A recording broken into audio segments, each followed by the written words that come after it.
On this episode of Locked On Angels, the winter meetings are over. So, was it a success for the Halos? Perry had some comments on that, and we're going to share what he said. It's time to get locked on with Mike and John, and this is Locked On Angels.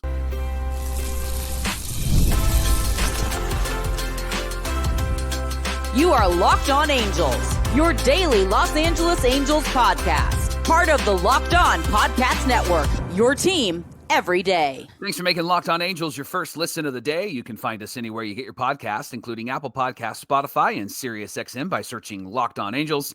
And if you'd like to get back to the Super Halo Bros for all the Super Halo content, here's some things that you can do. Leave us a rate and a review on Apple Podcasts. If you're watching on YouTube, hit that thumbs up button. And if you're not subscribed already, please subscribe and become a Locked On Everydayer. We're hoping to reach 10K by opening day. Whether you're watching or listening, come over to YouTube, leave a comment. It's one of the best ways to get in touch with us and be a part of the conversation. And this episode of Locked On Angels is brought to you by our friends at Gametime. You can download the Gametime app, create an account, and use our promo code LOCKEDONMLB for $20 off your first purchase. Thanks for being here for this episode of Locked On Angels, where it's your team every day. You've got the Frisch Brothers here with you, a.k.a. the Super Halo Bros. My name is John, and that's my brother Mike. And my name is Mike, and that's my brother John. Oh boy, Mike, the winter meetings are over and done with. We got a lot to cover on today's show, but just so you know, this is our last week of 5-day-a-week episodes. Then we'll drop down to 3 days a week next week, but we will have some in-between content, some shorter form content to keep you busy, and then we'll ramp back up to 5 days a week before spring training. We're looking forward to that. On today's show, what happened at the winter meetings for the Halos? Nothing major, but could there be something? And could there be something to look forward to? Mike, can I just make a correction from yesterday? Because I'm still really annoyed that I couldn't figure it out. I know what you're going to talk about. Here's what I wanted to say. And for our friends on YouTube, they probably saw my comment that I left. Chase Burns this time last year was had the potential to be picked around 8th or so. He was lower on the pecking order. And then he moved up to being drafted second. So that's what I had in mind with Chase Burns. It wasn't that he fell. It was, maybe the Halos could get him. And then all of a sudden he was at the top of everybody's list. Right. So that's what I meant to say when things were changing from now until the draft in July. And so that's thank you for letting me get that out of the way, because I was annoyed with myself when I listened back to it yesterday. Mike, let's get into whether or not were these meetings successful for the Halos. Let's talk about it. Yeah, Jeff Fletcher from the OC Register wrote a great article about the winter meetings and had a conversation with Perry Minasian. Perry, as he was leaving the meetings on Wednesday, he said he wasn't sure what he'd actually accomplished during his few days in Dallas, which I thought was an honest assessment. Right. What did I do the last couple of days? The Angels didn't really acquire any players during that event. They did get some picks in the Rule 5 draft. We'll talk about that in the next segment. But Perry did say that he'd hoped that he laid some groundwork for deals that could come to fruition throughout the rest of the winter. In fact, he said there's been a lot of conversations, and there still are some conversations that we're involved in. And when he was asked what the Halos actually needed, Perry said, "We want to get better and we want to get deeper." So the question was, is that bullpen Perry? Is that a position player? Is it maybe someone in the starting rotation? And Perry said, "We'll find out."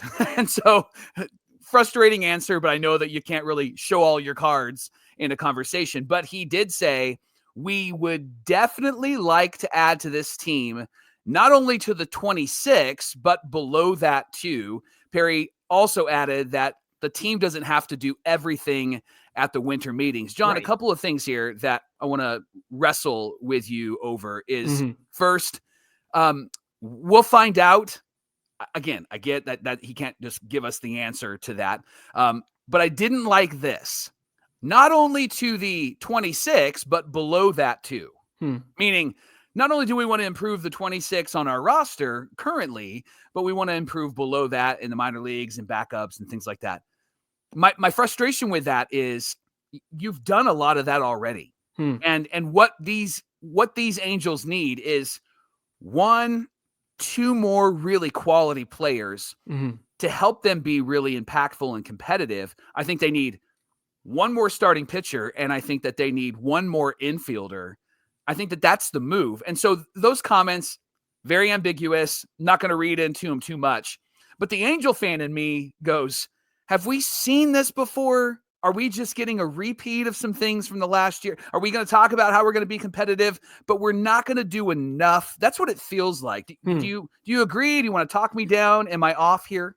No, look, adding beyond the 26, I think is so crucial because we talk about this all the time. This is how you get from Zach Neto to Jack Lopez. And I think it was every day or Ben Plimbley who comments a lot on our YouTube side of things, made that great point earlier this offseason. Like, how do they go from Zach Neto to Jack Lopez? And it's because they don't have the depth that's there. So I don't find that frustrating in terms of what's behind the 26-man roster. I do think that also opens up maybe some potential prospect trades, right? And maybe you're not trading Taylor Ward for somebody who's going to impact the team now. Maybe you're not trading Tyler Anderson for someone who's going to impact the team now. I got to think about the fact that maybe you add some prospects to get from the other team who needs like a Taylor Ward in the outfield or a starting pitcher like Tyler Anderson. So look, Mike, this is nothing new. It's always been this ambiguous stuff with Perry Minasian, for better, for worse, right? Because we've many times on the show, we have tried to read between the lines. And if this is a repeat of last offseason, then I think it's, let me rephrase that. This is already not a repeat of last offseason. They got Yusei Kikuchi, an actual starter that they needed. They added the pieces that they needed around the young players to help them get better, right? So this is totally far and away already better than last offseason. Now, did they make a move during the winter meetings? No, but are the Angels the team to make a move during the winter meetings? Well, not right now. They have been in the past, and we discussed it earlier this week with are they out on big free agents forever conversation. Yeah. And so, and the truth is, you brought it up the other day.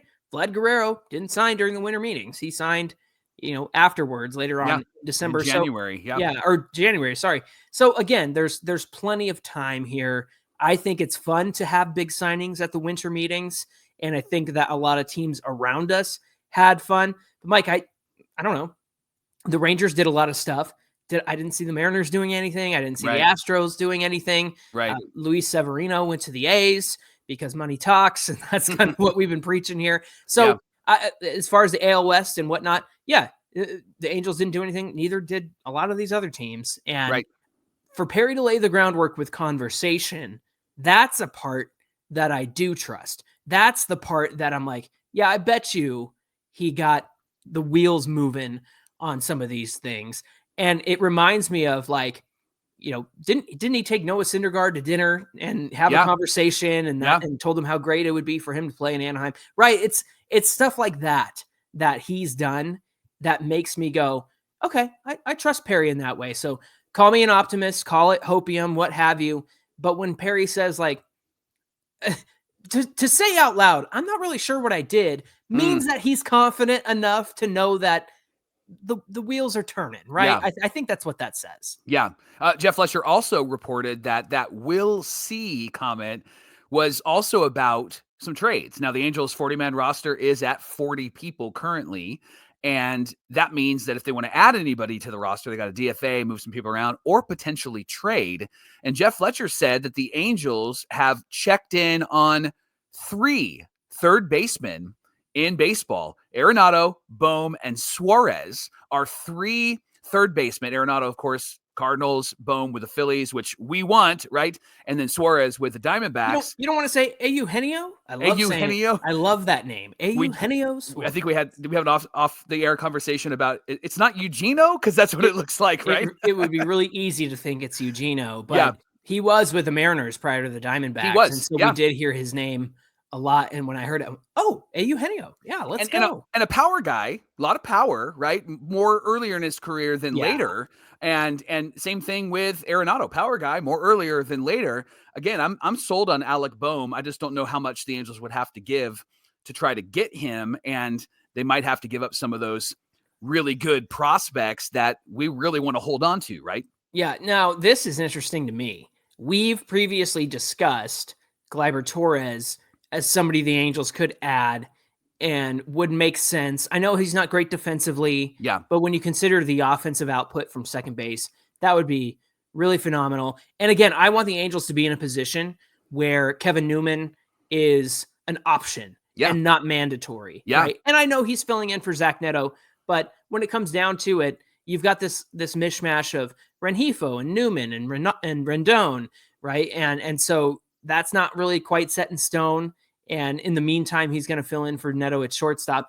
I would like for him to be optional. So when I hear about Gleyber Torres and then hearing about the Halos checking in on Alex Bregman is really surprising to me. Not just because, I'm not gonna bang the trash can or anything if he ends up a Halo, but the fact that I think Bregman's going to get a lot of money, Mike. And so for them to have checked in at least to see what his asking price might be, shows me that they're willing to add through the budget, add through the payroll, but I'm also glad that they're interested in adding through trades as well. Yeah. Now, Jeff Fletcher had a really good name that he brought up that was an intriguing option that the Angels have been kind of sort of connected to, but not a name that you've heard about too often in discussion. And that's Jorge Polanco. Played for the Twins, right? 31-year-old. He's a bounce back candidate, can play second, third, and shortstop. Likely $8 million to $10 million. He had a career 780 OPS over parts of 10 seasons with the Twins. That dropped to 651 last year with the Seattle Mariners. Yeah, because he played in friggin' T-Mobile Park, Safeco Field, right, Mike? Like that's what I'm like. Look at what happened with Teoscar. Right. Now, here's the numbers. He had a 606 OPS at home and then 694 when he was on the road. So a lot of that ultimately could be the park, but then he did play through some injuries that did require surgery. And listen to this second half, John. He had a 740 OPS with 11 home runs. He's a switch hitter. He's been better from the left side over his career.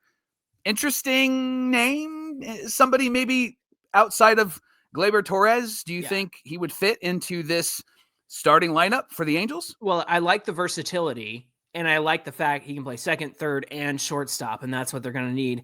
Mike, I've always kind of been like a fan in terms of Polanco being kind of underrated, I think. I think he had a great time with the Twins. And then, with Seattle, like look, 694 away from Seattle, that's not great either in terms of OPS. Right. But when he had a better second half, that's encouraging.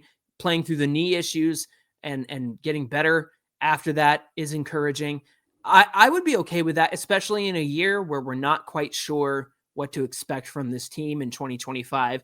Really, they're in need of good hitting. And ideally, they add some guys who are better against righties because that was their weaker side last season. Perry Minasian said you always want to have a balance in the lineup as best as you can. It's just about what's available. So we wouldn't pass on a right-handed hitter that we feel like is productive. So if it seems like there's more moves coming, would it surprise you if it's a top-tier player, or do you think it's going to be your Jorge Polanco's and that level of player? What do you say? It'll surprise me if it's a top-tier player. Okay. It'll surprise me if Corbin Burns' names comes across, Just get it done. Just freaking pay the man and settle out this stupid rotation that said we need pitching for the last 15 years. Like, can we just pay one guy and fix this stupid rotation that we've been complaining about for the last 10 years? My God, let's just get this over with already.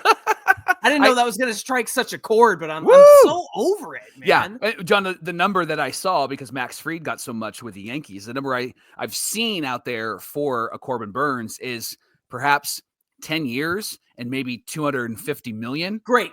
Do it. Yeah. Because that's what, 25 million a year? Yeah. 25 million a year? Yeah. And so that doesn't sound... That doesn't sound low. Right. Yeah, that sounds really low, right? And so maybe it was 350. Maybe that was the number that I saw. That sounds about right. Where'd you see it from? Do you remember? It was on X. It was on Twitter, and so you never know. You never know. It's from baseball people that are talking about it. So 25 seems really, really low, and so it's probably going to be more. What if 35, right?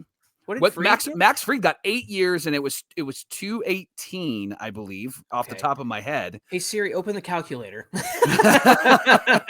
Let's do some math with the Super Halo Oh, Bros. it actually worked. So, Nice. okay, 218 over 8 years. Yeah. Okay, 27.25. Okay.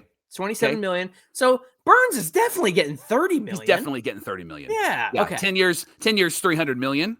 So, you had a lot of fire when you were talking about this.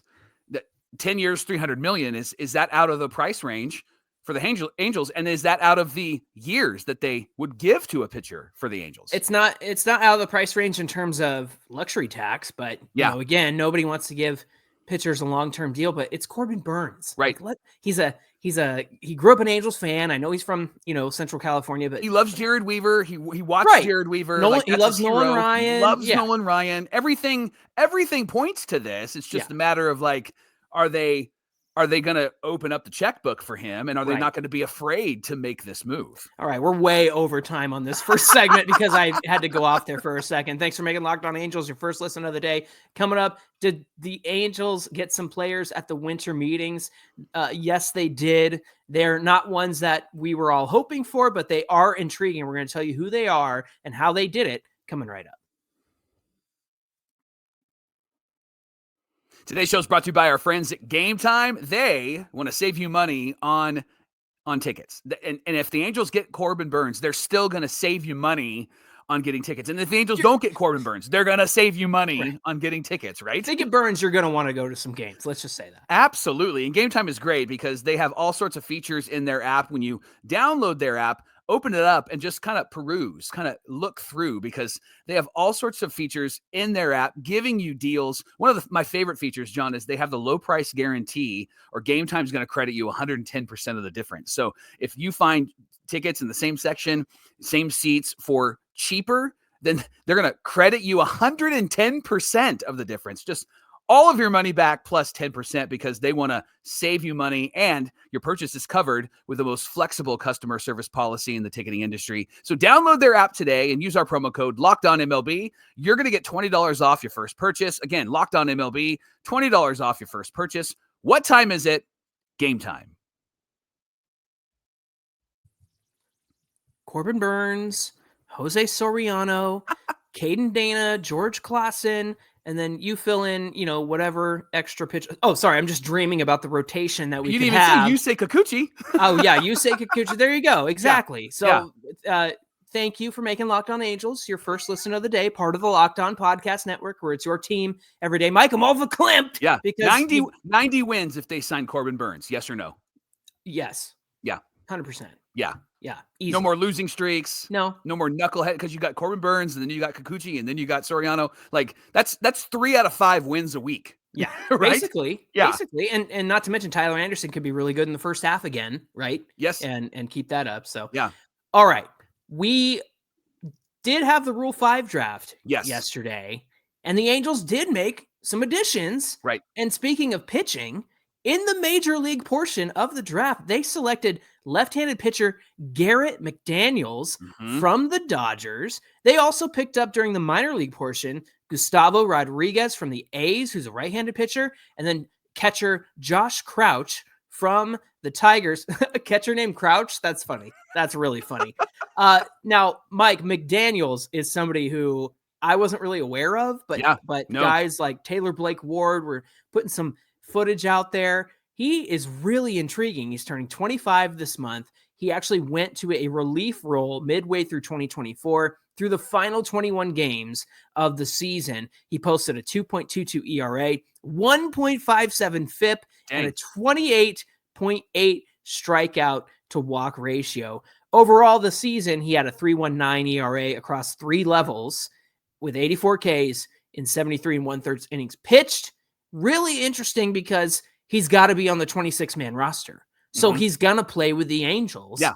And he hasn't made his major league debut, and he hasn't pitched above AA. Is that right? Yes, I think so. I think it's in the notes somewhere. I think we'll get to that. But Perry Minasian actually had some good things to say about this guy. He said he's got a good arm, can spin 2 breaking balls, fastball at 94 to 95 miles an hour, Love combination of ground balls and strikeouts. Perry also added that that's at the lower levels, but stuff is stuff. And we felt like it was worth taking a look at him at spring training, seeing if he can make the team. You can never have too many lefties, especially guys that can really spin the ball. It's a good trait to have in the bullpen. Here's a good tweet that actually is a factual tweet. Somebody said, smart of Perry to let the Dodgers develop his young players and then just take them off their roster. And I was like, that's brilliant, right? Yeah. Let Perry cook. I really like this move, John. And Taylor Blake Ward actually really likes this move too, doesn't he? Yeah, he said, I saw Garrett McDaniels twice in Rancho Cucamonga over the last 2 years. Mike, Rancho's like halfway between you and I. We need to just go and spy on the competition so that we can do that. But over the last 2 years, he said he's a super funky dude with a big loopy curve that misses bats, sets up where he can command a lively low 90s heater. So some good stuff from Locked On Angels Hall of Famer Taylor Blake Ward. Yeah. Now, the other guy that was selected was Gustavo Rodriguez. He is a right-handed pitcher, got him from the A's. And then you mentioned Josh Crouch. He came from the Tigers. Rodriguez's numbers last year between A and high A, low A and high A, 33 and 1/3 innings pitched, 4.32 ERA, 35 strikeouts, 16 walks. Story is, he has a really big fastball, an above-average curveball, also has a changeup, but struggles with command of that changeup. And then Josh Crouch, John, is a defensive first catcher and does have a little pop in his bat. Somebody compared him, because he's on the Angels, to a Jeff Mathis. Your favorite. Jeff Mathis type of defensive player, but a little bit of a stronger bat. And so somebody that can be in the minor leagues and probably fill in that Tim Wallach. It's just Anthony Mulrine right now, right? I think he's Chad Wallach. That's Tim's his dad, right? I said Tim Wallach, right? By the way, I met Tim Wallach one time. Nice. Loads of personality. Actually, no personality whatsoever. But Chad Wallach, and then it was Anthony Mulrine, and so there really wasn't much depth. And so this guy is going to be somebody that I think brings that necessary depth at the catcher position. Yeah, it buys a little bit of time too for some of the catchers in the system that they're excited about. Andres Briseño got signed to a minor league deal. He pitched in affiliated baseball in 2023 with the Diamondbacks. Last year, he spent some time with the Atlantic League, where he threw 52 1/3 innings pitched, a 2.06 ERA. Taylor Blake Ward also had some info on him. He said Andres Briseño has scattered a pro career across affiliated and international leagues for 15 years. Prototypical hard-throwing fastball slider guy with sink, sweep, but below average control. Hits the mid-upper 90s in the past, and probably a mid-level organizational filler, kind of depth as opposed to upper-level depth. So not somebody they'll go to right away. Yeah. It's funny when you hear this command stuff, Mike, because I saw the way that Jose Marte struggled to command out of the bullpen. And then this past year, he did much better with that. And so I'm interested to see if there's something going on in the minor leagues that helps him fix that.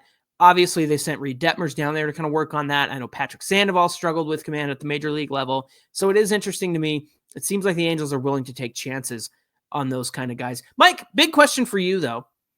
Angels didn't get anybody taken in the Rule 5 draft. Right. Now, is that an indictment on the minor league system?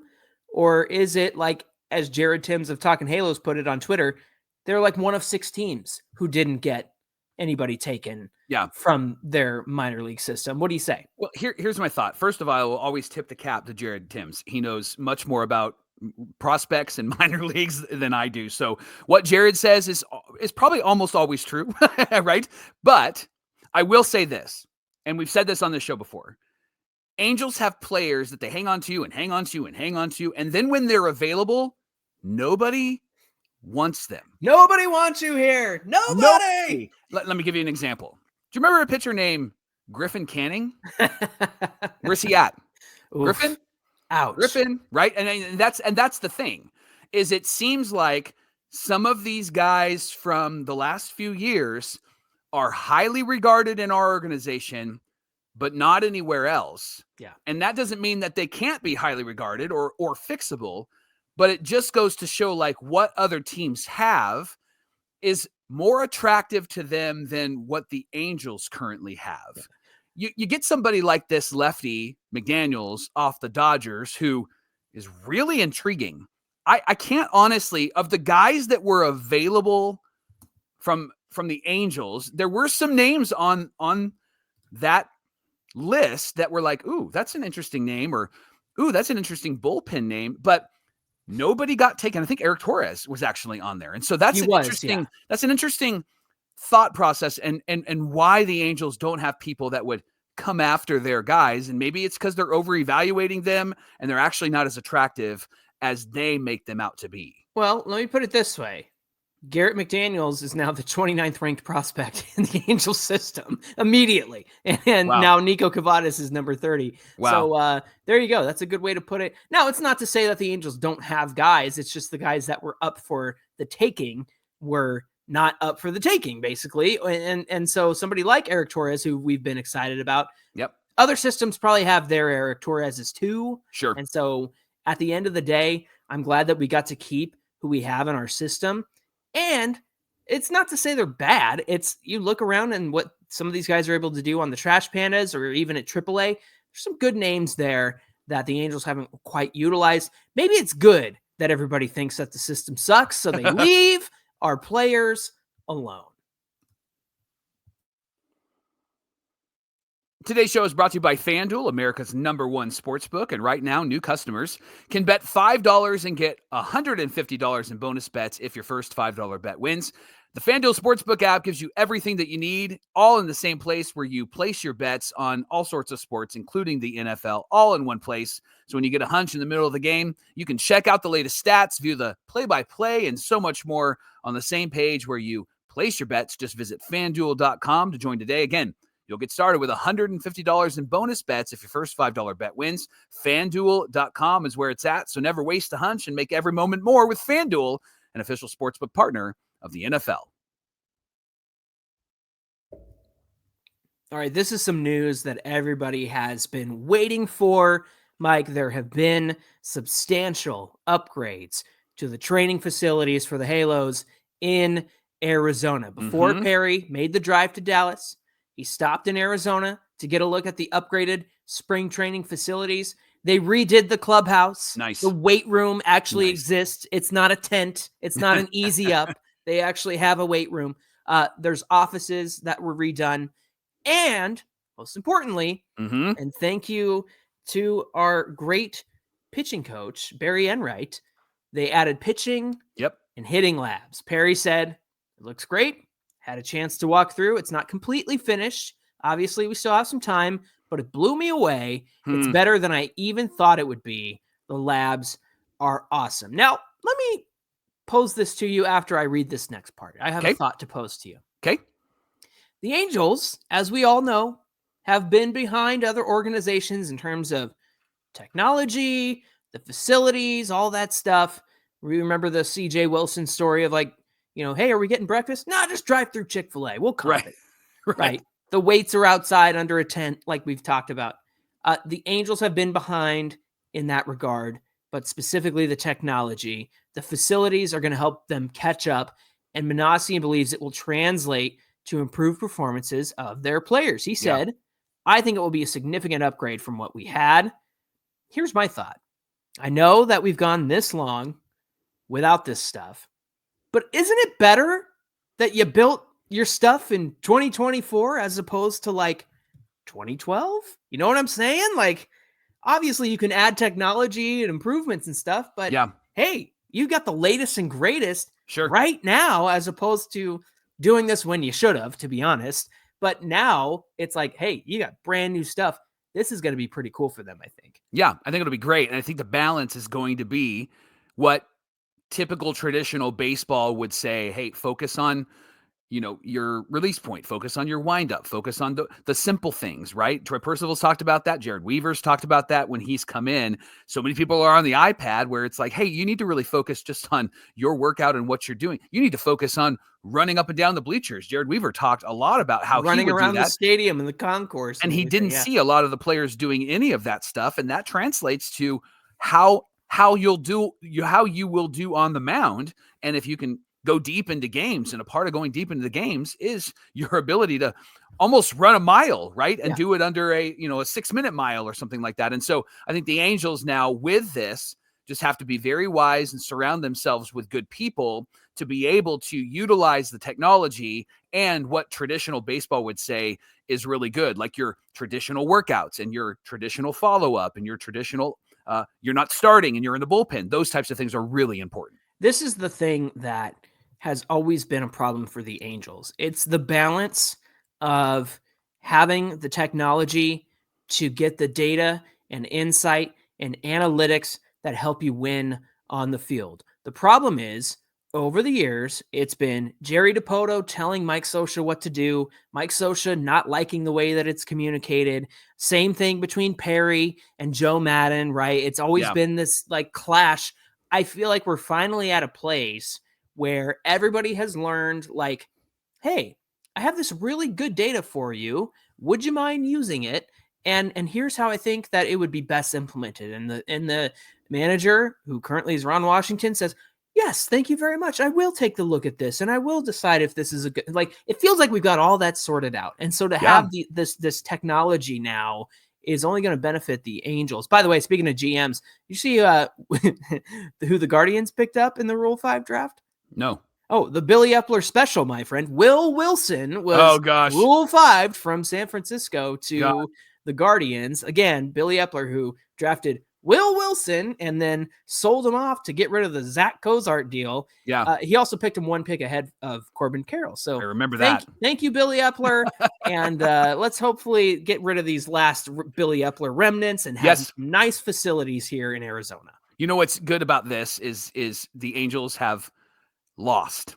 And when you lose, it does help you reset what you're doing. So I really appreciate a losing season if it means that we're building something good next season. Thanks for making Locked On Angels your first listen of the day. Now for your second listen, check out Locked On MLB with our friend Sully. He's going to bring a blend of humor and baseball and keep you updated on every rumor and every story throughout the offseason.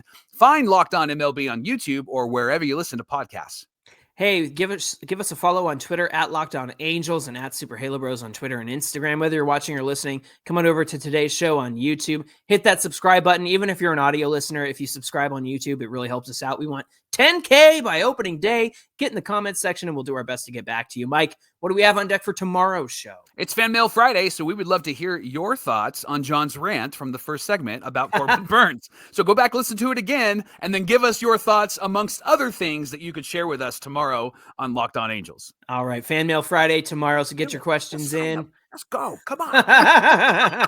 Fan Mail Friday tomorrow. So get your questions in on YouTube or send them to us on Instagram, DM us. Mike, even where's that graphic? I haven't used it in a while. Our voicemail line. Give us a call. 714-409-6396. That number is in the episode description as well. All right, friends, until tomorrow's show, my name is John, and that's my brother Mike. And my name is Mike, and that's my brother John. Thanks for being here with us, everybody, and we'll see you back here on Friday. That was your stern dad voice. Official.